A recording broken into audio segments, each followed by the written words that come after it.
Welcome. This is the Midlife Rising podcast. You're a woman over 40 who spent your life being the one who holds it all together. But now your body's changing and your soul is done pretending everything is fine. Welcome to Midlife Rising. We're your hosts, Sherry and Jen, twin sisters and modern medicine women, here to help you rewire your stress response, balance your hormones, and reclaim your feminine power. Every episode is a rebellion against the rules you never agreed to and a return to yourself. Join us where midlife isn't a crisis, it's a catalyst. Hey, Cher. Hi. All right. I want to start this interview, I suppose, by asking you how you came to this thinking in the first place about these spiritual symptoms of menopause. So I came to a lot of my thinking as a result of not having kids.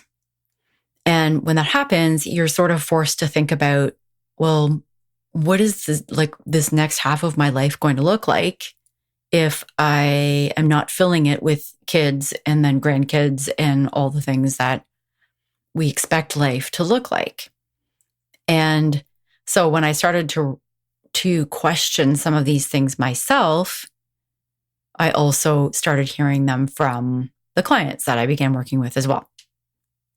So things like, what's my purpose now? Like, how am I going to find fulfillment if I don't have kids?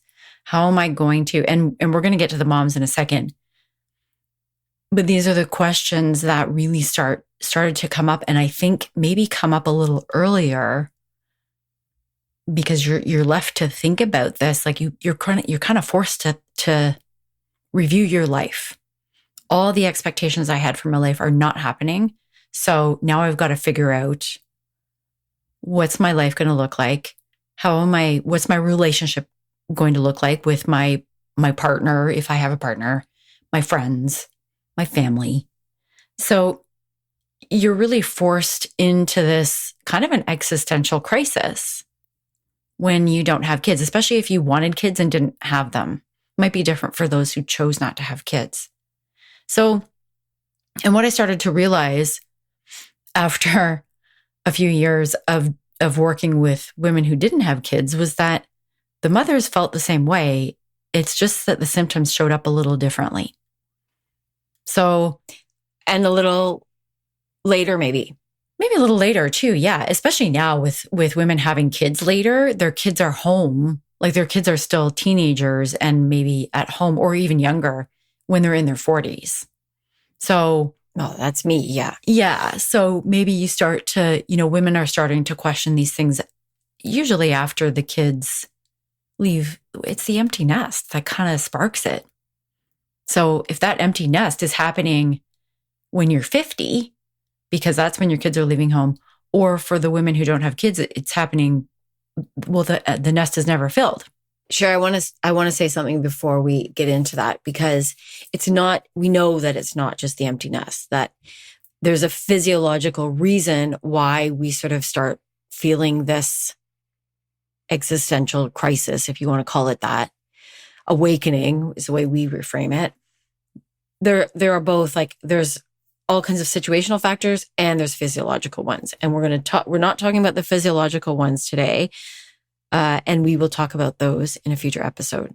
What I meant by that was that, and I suppose this is a theory, for mothers who still have children at home in their 40s, when they begin the physiological changes, may kind of chalk it up to, I'm just busy, I've got kids. Like they don't stop to think about it until the kids are out of the house. And of course, that's a generalization. I'm sure some women are thinking about it earlier. The children leaving the home or never coming in the first place are catalysts. What are some of the things that our listeners might be experiencing? I think there's 4 or 5 of them. Well, the first really kind of goes along these lines, and it's feeling this like it's an identity crisis, really. It's who am I and what is my purpose when I either don't have kids or the kids are leaving the nest. It's a shifting identity between either wanted to be a mom or am a mom and then shifting to, okay, I'm no longer taking on this nurturing role. Where is my energy going to go now? What is my future going to look like? How am I going to fill my time, even though we fill it, as you and I know, from all of the women whose children have left home, they fill it anyways. And for me, we talked about that in the last episode. Yeah, they just fill the time. So I think that's one big thing, is really just struggling with like, what is my purpose? What am I going to fill my time with? What am I going to do beyond motherhood? And Cher, one of the reasons why I thought it was so important to do this episode is because it's so normalized, right? Like the empty nest is such a common cliche that most women they just sort of try to figure it out. Instead of, and I don't think I know there isn't a lot of support out there for these kinds of perimenopausal symptoms. And they are related physiologically to perimenopause, and they're related to what's happening in your life at this time, which is the empty nest. And you can get support for it because most women are just kind of floundering around and trying to figure it out. And it doesn't have to be that way. I think one of the other things that I hear a lot of women talk about is living life on autopilot. And I think that's related. Well, yeah, especially busy. Like if women are coming, our audience tends to be crazy busy midlife women. Mm-hmm. And they're coming to us because they're exhausted and they're burnt out. So that's exactly what it's going to feel like. You're living, like that's what burnout is. Living life on autopilot. That's one of the big symptoms, is like you feel like you're just going through the motions. So when you get to midlife and you are constantly stressed out and overly busy, that's the way you're going to feel. Yeah. And when you're living on autopilot, you're not living intentionally. You're not living with purpose. You're just going through the motions. Yeah, which is why you suddenly go, am I in the right career? I hate what I'm doing. Why am I doing this? Yeah, that sort of restless feeling, or that we're going to talk about that. That actually fits into another one that we're going to talk about as well. So this one, just to sum up, this is really, it's a loss of purpose or direction that tends to be catalyzed by the empty nest. So let's talk about the desire then to reinvent yourself. It seems appropriate right now. Yeah, and that's exactly what you were just talking about. It's questioning your career, maybe your marriage, your relationships.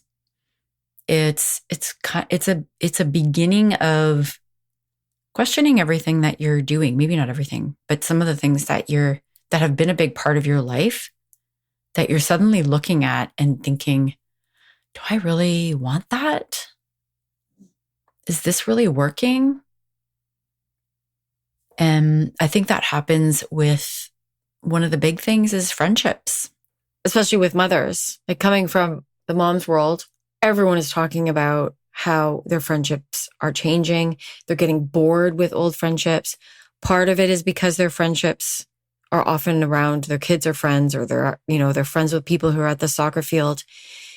And they're feeling it because their friends are either growing beyond them, or they are growing spiritually beyond where their friendships are at.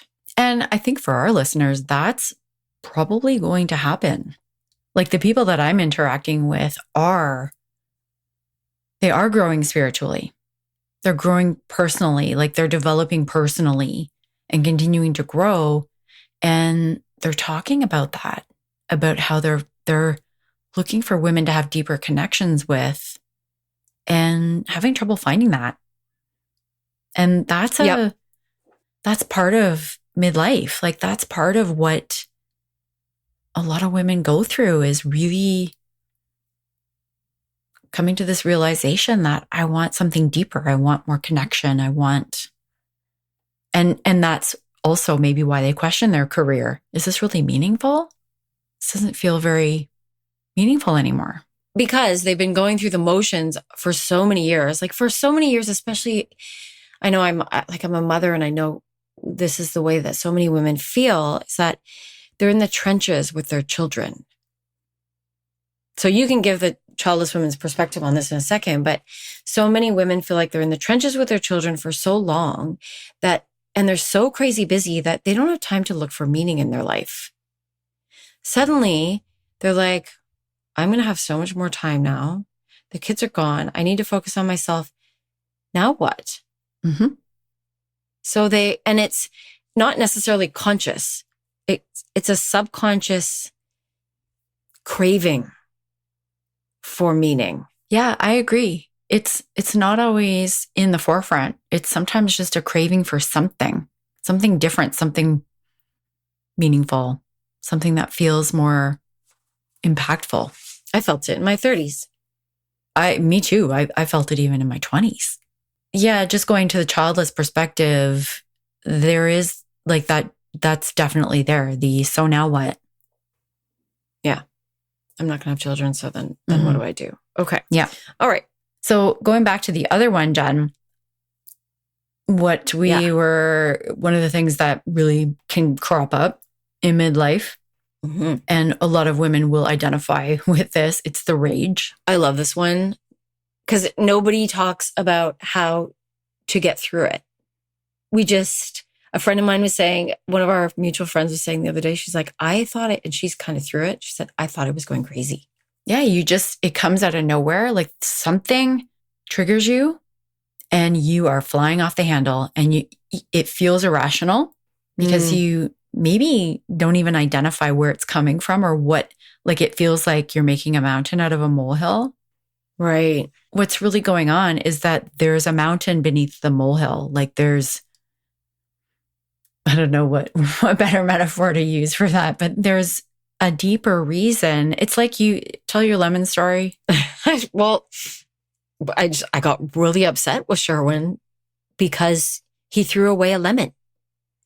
And thankfully he had enough grace to go, Jen, is this really about the lemon? We had kind of a laugh about it. And and I knew it, of course, it wasn't. There was something else beneath it that we then had a discussion about. And at first I couldn't figure it out. I was like, I don't know why I'm getting so upset about this lemon.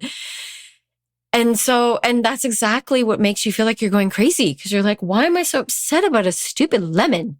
Because there's something deeper there. Like there was something exactly that he was doing that it was touching on a nerve, something deeper. And that's the source of the rage. Well, the spiritual aspect of this is that is sort of your soul that is guiding, like these triggers start to come up in midlife because your soul is trying to guide you towards the personal growth, like guide you to dig into what is it about the lemon that's so upsetting? Because it is something that it's some belief about yourself that you've ingrained. It's a feeling unloved, feeling unworthy. Like there's something that's beneath it. And that is the personal growth that our midlife souls want. They're triggers. This is actually one of my favorite things to teach because it's so mind-blowing. It can be. And that's when you're, somebody is going to throw out a lemon and you're suddenly flying off the handle. You think it's because of your partner or the person who's triggering you. You think it's like they're the ones who are hurting you or doing something, but it's actually something within you. It's touching on a nerve that is totally like you can get to the source of that and release it. And then whatever that is, quite often they're patterns, things that bother you over and over. They're hot buttons. We always say, our husbands, our children, they know exactly where our hot buttons are. If you want to clear a hot button, it's not going to happen by asking the other person not to push it. Right.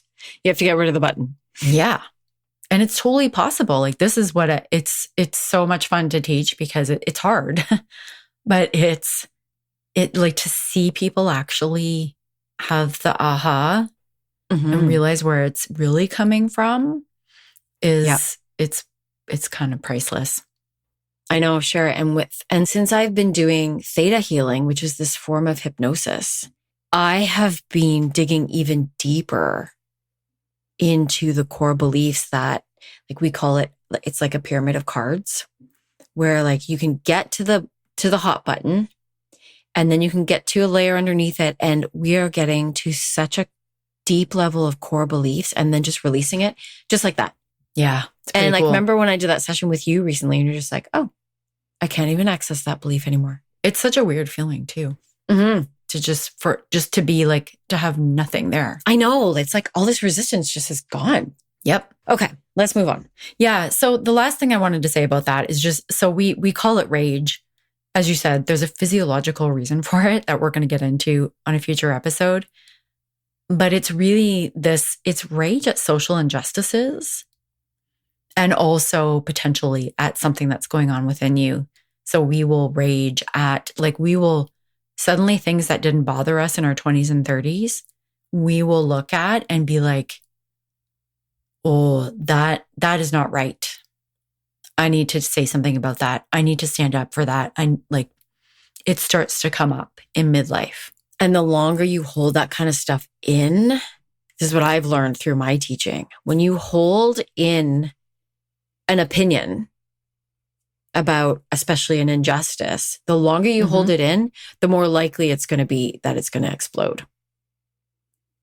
And if you're not used to voicing your opinion because you've been a people pleaser all your life, it's so hard to then stand up for yourself and your opinions. And then suddenly it does explode in a moment of rage over something completely different. Yeah. And oh gosh, I could go on and on about that. Like, just stifling your voice that's telling your true self that it's not worthy of being heard. So you're perpetuating your own feeling of not being valued. Yes. Anyway, that's a whole other episode too. Okay, share. What else? Well, I think this one that you and I were talking about earlier, the existential questions. To me, this is this all there is? Is this what am I leaving behind? I think it's questions about life. Like, it's, why are we here? Like, what if this is all there is? Like, now, because we're told that we're on the downhill, right? Like, you're over the hill when you hit 40. And so you're in the last chapter of your life, or the second half. It's really the second half of your life, but we're told it's the last chapter. Yeah, there's another societal message that's untrue. Yeah. And so we start, like, if you're on the downswing, like, what if you didn't do the big thing in the first half of life? Then you're kind of like, oh, well, is this it?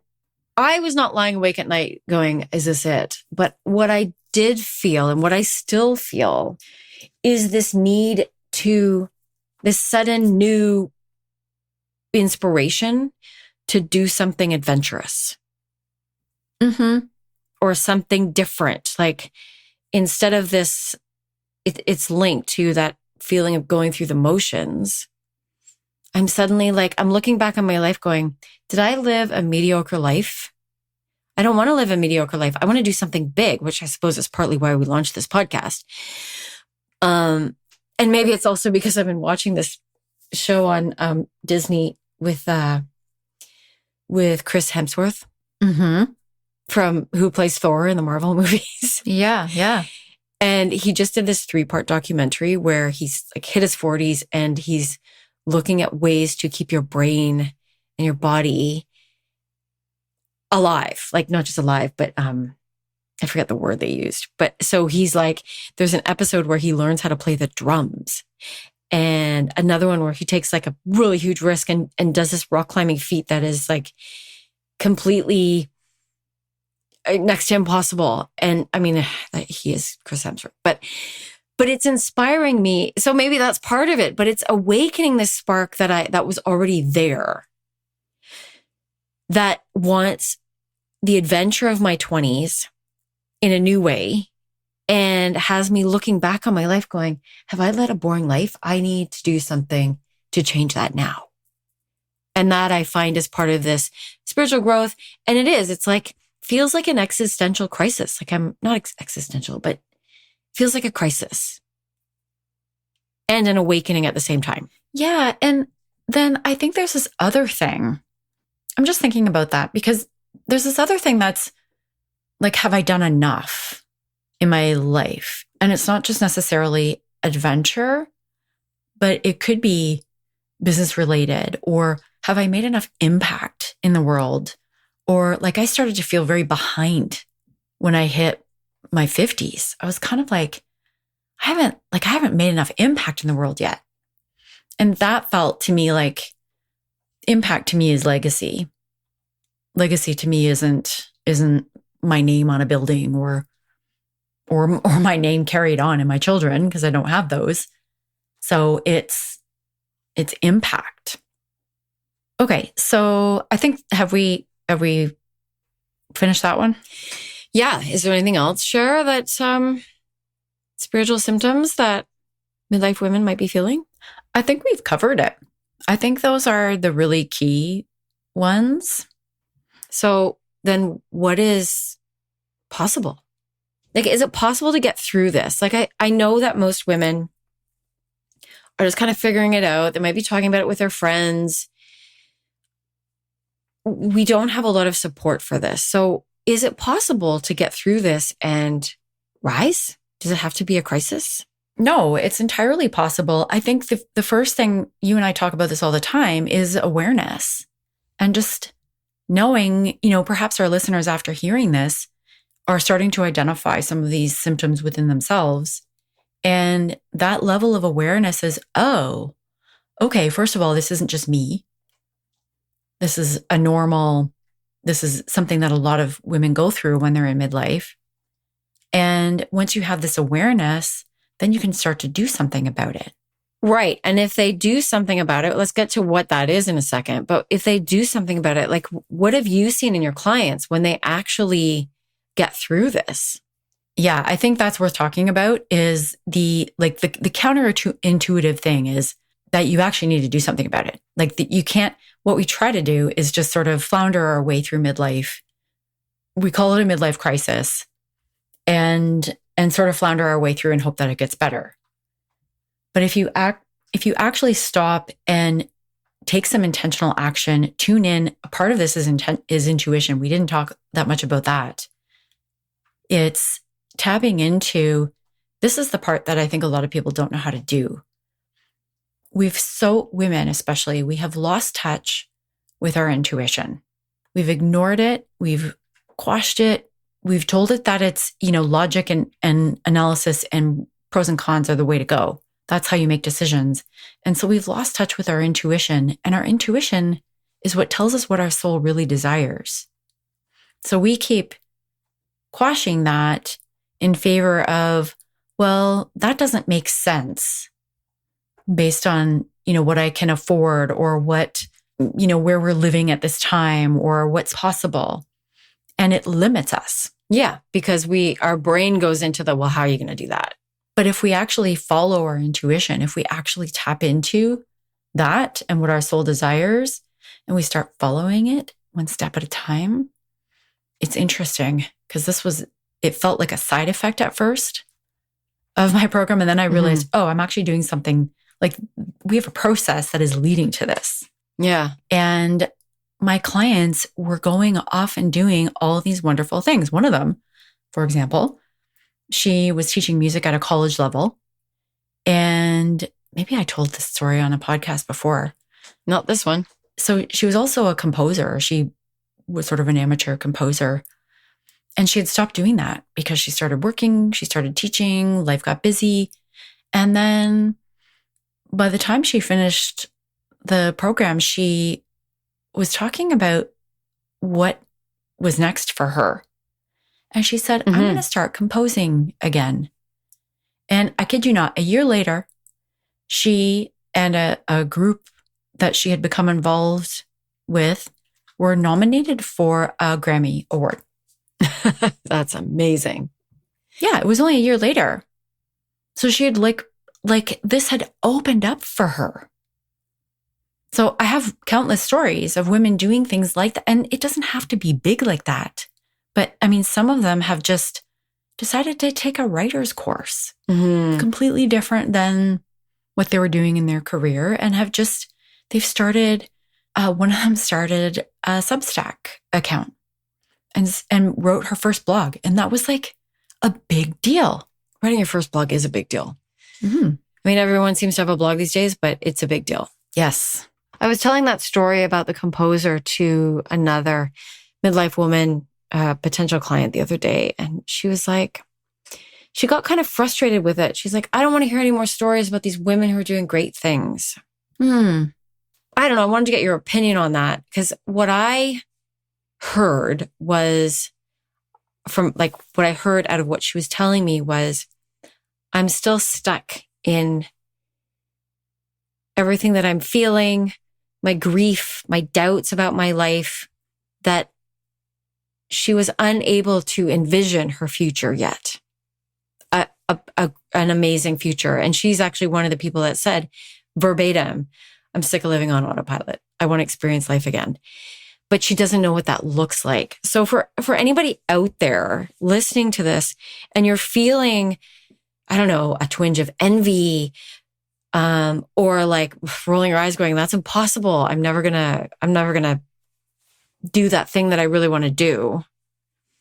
The message is that is possible for you. Yeah. And it doesn't have to be some big thing, some big, great thing. It just needs to be what you want it to be. That could be having more time in my garden. Right. As another client wants. That's all she wants. She's like, I just want to spend more time gardening right now. That might change. So I guess that speaks to your message that you often talk about on purpose. And that is like, your purpose is, what do you want right now? Mm-hmm. What is your soul nudging you towards? Maybe it's just spending more time in your garden. And that is possible with actually a few simple tweaks to your habits. Yeah, entirely. Let me just summarize then. So we just talked about all the signs that your soul is craving something in midlife. And as we said, there's not a lot of support out there for these symptoms. So most women are just trying to figure it out themselves. And that's why midlife feels like a crisis. And as we've just said, there's good news. And that is that you don't have to figure it out yourself. And that is exactly why we've included a spiritual and emotional component in our Midlife Red Tent. We talk about the physical symptoms and all the mind stuff, the brain fog and all that stuff. And we talk about these spiritual triggers that are triggering you towards growth. We help you get through all of this. So if that sounds interesting, click the link in the show notes to get more info on the Midlife Red Tent. And I don't even know yet what we're talking about in our next episode. Nope. Oh, we are going to start talking about how to stop people pleasing. Oh, yes. And perfecting. So stay tuned for that. I know a lot of you out there are people pleasers and you would love to know how to stop. So stay tuned for that episode. And thank you for listening. We are really excited that we're on episode 8, I think, here. And we're really grateful that you've been coming along with us. We'll see you soon.